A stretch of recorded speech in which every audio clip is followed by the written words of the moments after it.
This is the entire life of Jesus on a timeline.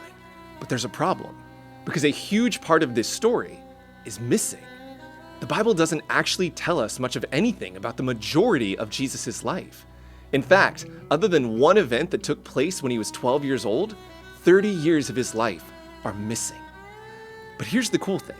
When we start looking at what else was going on in the world during those 30 years, especially the events that directly impacted people living in Israel, we begin to get a much clearer picture of what was happening to Jesus.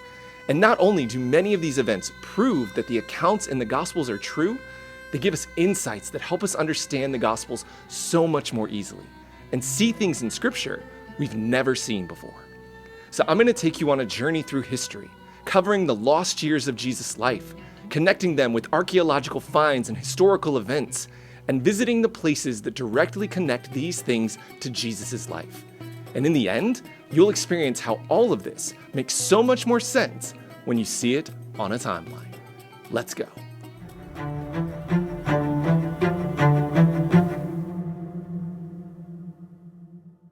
After the Magi visit Jesus in Matthew's Gospel, a gap suddenly opens up in Jesus' timeline.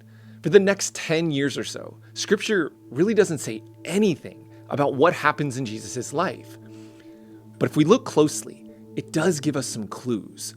Matthew tells us that while Jesus and his family are in Egypt, Herod the Great dies, and Joseph and Mary realize that it's safe to return home. And it's here that once again, historical events begin to collide with the life of Jesus. Because as Mary and Joseph are about to return to Bethlehem, they realize that there's a problem.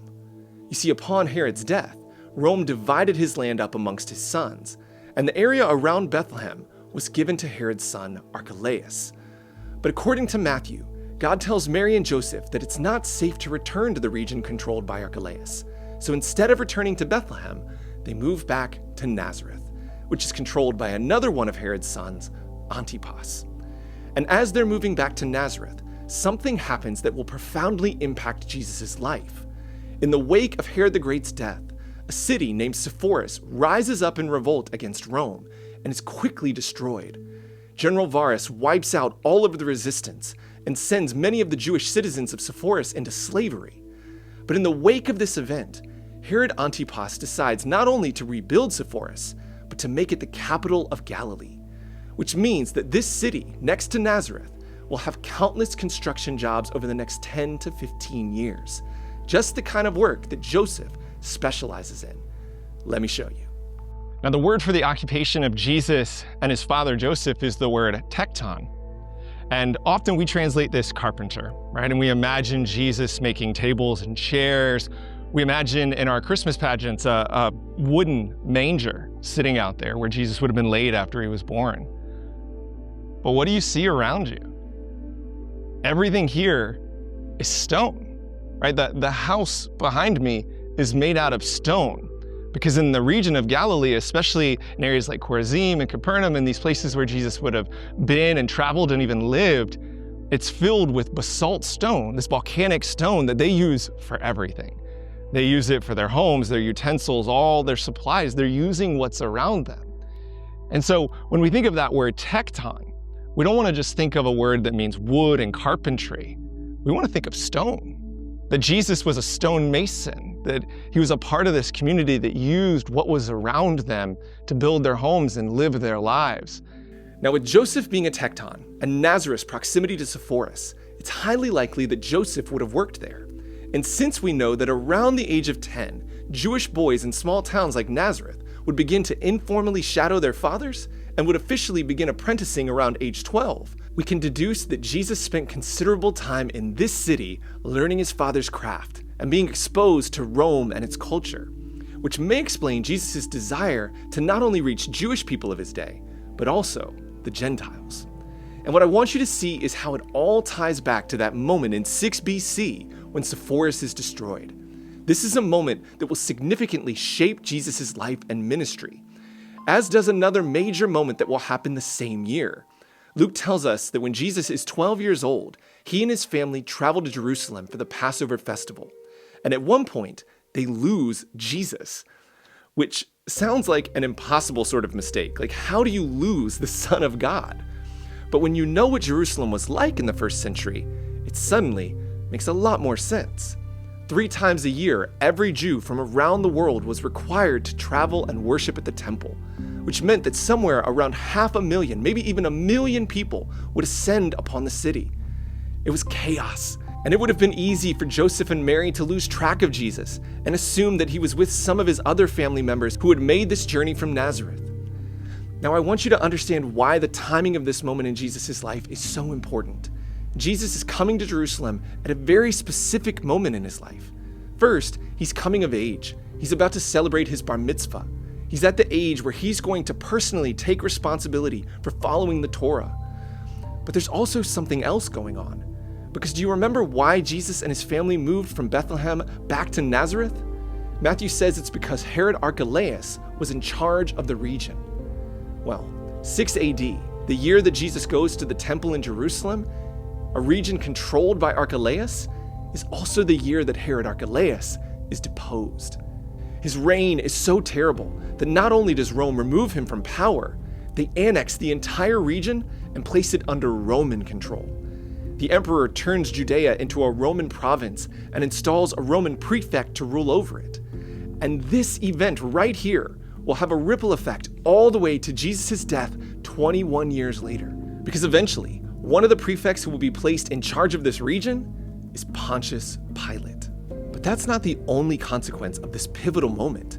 In addition to installing prefects, Rome also reinstalled Quirinius as governor of Syria, who immediately ordered another census, this time for the purpose of determining how much tax revenue Rome could gain from these people.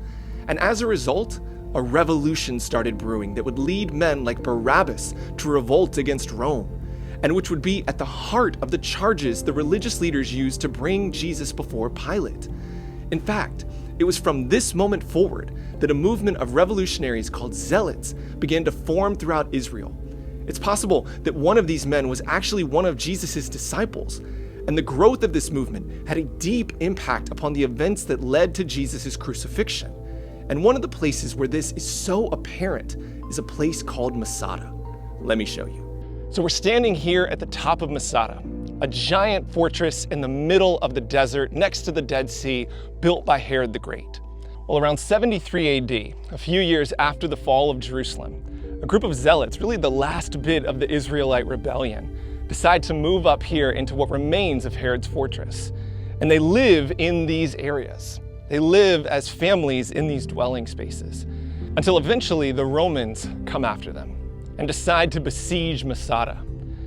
And that year, after Rome has finally made their way up and created a siege wall and broken through the defenses of the zealots, on the night before Rome is about to invade, 1,000 zealots, every man, woman, and child here almost, takes their lives.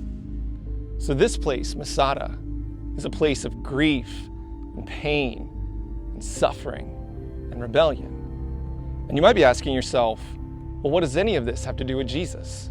Well, around 6 AD, there was a change in power here in Israel. Rome kicked out Herod Archelaus and took control of the region of Judea. And when they did, there was an uprising. There was a revolution that began to build, including a man named Judas of Galilee, who led a resistance against Rome. Now, around the time of Jesus, that resistance has been growing and growing and growing. And it's taken its roots to Galilee. So when Jesus comes riding in like a king on Palm Sunday, when he comes in from this region of Galilee with a zealot possibly as one of his disciples, Rome begins to take notice. And even though there's nothing to actually tie Jesus to this zealot movement, it's an incredibly convenient excuse for those who want to kill him. Now, as you can imagine, from this point forward, the world of Jesus looks different. The seeds have been planted that will grow throughout the rest of his life and ministry. But again, before that ministry even begins, one more major event occurs that will impact both what Jesus teaches and why he will go to the cross. You see, 8 years after the annexation of Judea, in 14 AD, Caesar Augustus, the first emperor of Rome, dies. And upon his death, his successor, Tiberius Caesar, makes a monumental decision. He proposes to the Roman Senate that Augustus be deified and placed among the Roman gods, alongside Julius Caesar. And when they approve this, it solidifies something called the emperor cult, which is an institution in Roman society that declares that the new emperor Tiberius and everyone who comes after him are also elevated to divine status. Jesus will directly oppose this.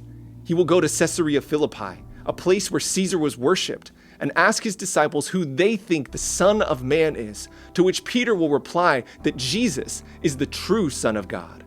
Roman soldiers will come to Jesus to worship him and declare that he, not the emperor, is God's son. And all of this sets the stage for what will happen around 27 AD, when Jesus rides into Jerusalem like a conquering emperor on the back of an animal, greeted by throngs and fanfare, and gives the religious leaders the precise evidence they need to bring charges against him. Because when they ask him, "Are you then the Son of God?" he doesn't refute, which makes him a direct threat to the emperor's divine status and gives Pilate cause for his execution. I mean, do you see how powerfully these events are tied to the life of Jesus? It's not just good information, it changes how we read Scripture. You now have proof of these events, which, if you're like me, you didn't need.